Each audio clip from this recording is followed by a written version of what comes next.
Object attachment. Ito ay ang pagkakaroon ng paggiliw sa isang bagay. Ayon sa psychologist, natural lamang na magkaroon ng object attachment.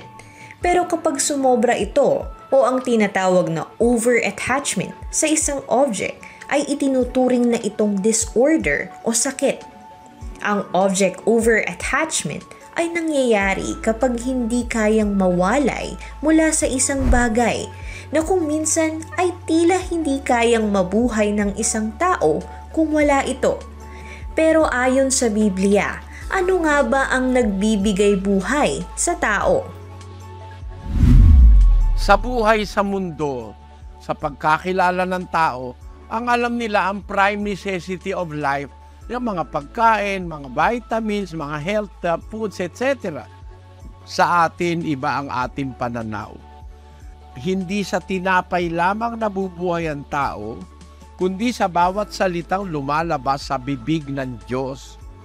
Sa bawat bagay na lumalabas sa bibig ng Diyos.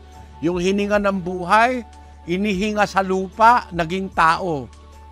Yung hininga ng buhay, inihinga sa lupa. Si Adan, lupa yun eh.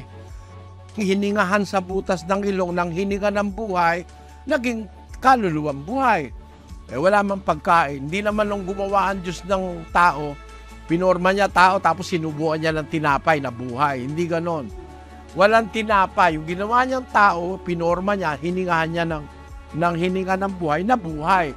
So ang pangunahing nagbibigay buhay, yung hininga ng Diyos, hininga ng buhay.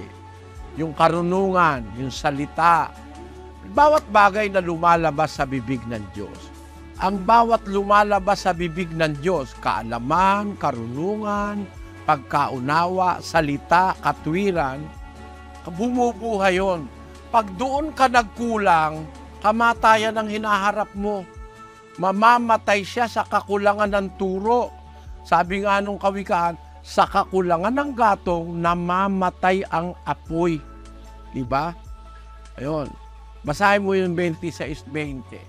Sapagkat sa kakulangan ng gatong ay namamatay ang apoy. Yun, ang apoy namamatay pagka nauubusan ng gatong. Ganon din naman yung turo. Ang taong nagkukulang sa turo, mamamatay sa kakulangan ng turo. Bawat salitang lumalabas sa bibig ng Diyos, buhay yan, buhay. Kaalaman, pagkaunawa, karunungan, buhay yan. Buhay sa nakakasumpong, kagalingan ng kanilang buong katawan.